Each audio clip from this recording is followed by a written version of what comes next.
नमस्कार, मैं जय निवास कारोबार टाइम्स में आपका स्वागत है। अभी मैं मौजूद हूँ Delhi grain merchant association, Asia का सबसे बड़ा बाज़ार, नया बाज़ार। इस बाज़ार में दाल और चावल इन दोनों के थोक बिक्री और ख़रीद की जाती है, लोडिंग और अनलोडिंग होती है। और यहाँ का बाज़ार दिल्ली और एनसीआर समेत कई राज्यों में फैला हुआ है।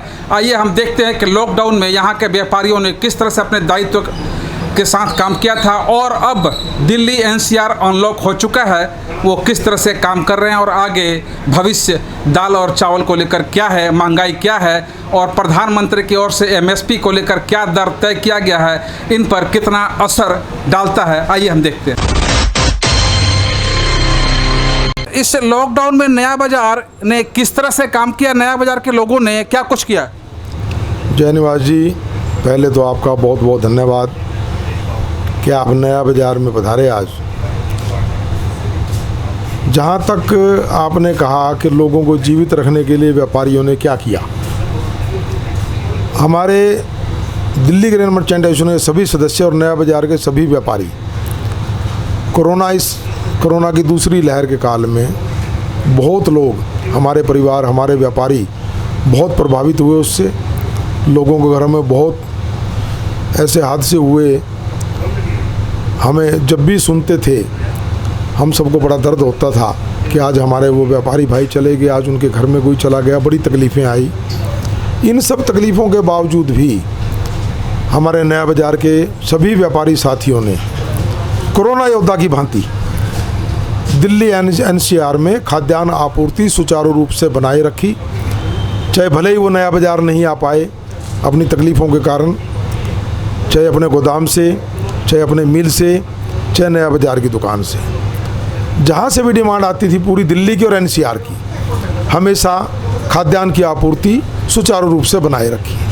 उसके लिए मैं अपने सभी व्यापारियों का भी बहुत बहुत धन्यवाद करता हूँ कि इस कोरोना काल में किसी प्रकार की खाद्यान्न की कमी उन्होंने नहीं आने दी।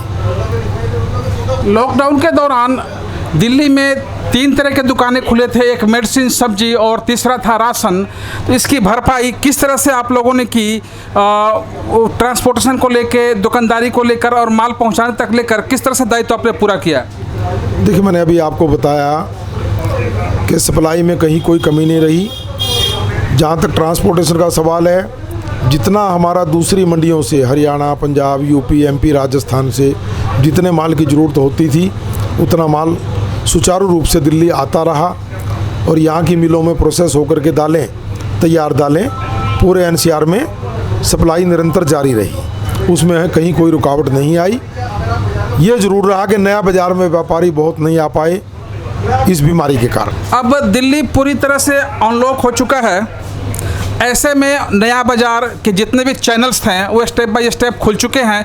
अब पूरी तरह से नया बाज़ार के व्यापारियों के लिए आने वाला समय कैसा रहेगा और अभी का जो समय है किस तरह से चल रहा है? देखिए, जहाँ तक नया बाज़ार के खुलने का सवाल है, दिल्ली लॉक में भी कोरोना काल के दौरान भी हमारा बाज़ार एसेंशियल कमोडिटी में दाल चावल का बाज़ार हमेशा खुला हुआ था। लेकिन व्यापारी और हमारे दलाल भाई और कर्मचारी भाई वो बाज़ार नहीं आ पा रहे थे, बहुत कम लोग आ पा रहे थे।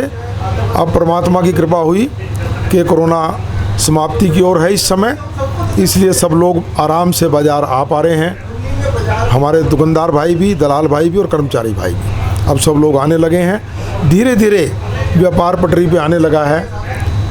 लेकिन बाज़ार में सेल जो पिछले साल की तुलना में इस समय बहुत कम है। उसका कारण ये भी है कि केंद्र सरकार, दिल्ली सरकार जो गरीबों को अनाज और राशन दे रही है, उसका भी इफेक्ट हमारी सेल पे पड़ता तो है। इफेक्ट सेल पर पड़ता है। हालांकि स्थानीय उपभोक्ताओं से, कॉलोनी के उपभोक्ताओं से यह आवाज़ उठने लगा है प्रिंट और इलेक्ट्रॉनिक मीडिया के माध्यम से कि उनका चावल, उनका दाल जिसे उपभोग कर रहे हैं, पहले की अपेक्षा उनका रेट बढ़ा हुआ है। देखो, मैंने पहले भी जय निवास जी कहा था कि दालों के भाव में तेज़ी नहीं है, ना चावल के भाव में तेज़ी है। ये नहीं मुझे समझ आ रहा कि तेज़ी क्यों दिखाई जाती है, कहाँ से उपभोक्ता को तेज़ी कैसे महसूस हो रही है, मैं नहीं समझ पा रहा। एक तरफ तो हमारे माननीय प्रधानमंत्री जी का सपना है किसानों की आय दोगुनी करने का। उस प्रक्रिया में माननीय प्रधानमंत्री जी ने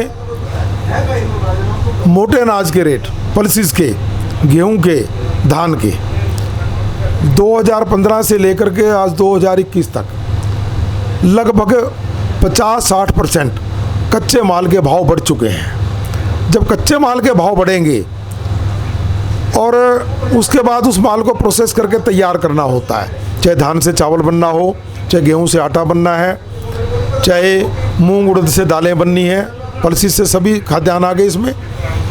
तो हमें ये सोचना चाहिए, मैं भी उपभोक्ता हूँ, आप भी उपभोक्ता हो, दाल के भी चावल के भी। हम सबको ये समझना चाहिए कि हम 2015-16 के रेटों का ना देखें, उसमें ये सोचें कि उसका अगर उस समय 60 रुपये कोई दाल थी तो आज वो 95 होगी।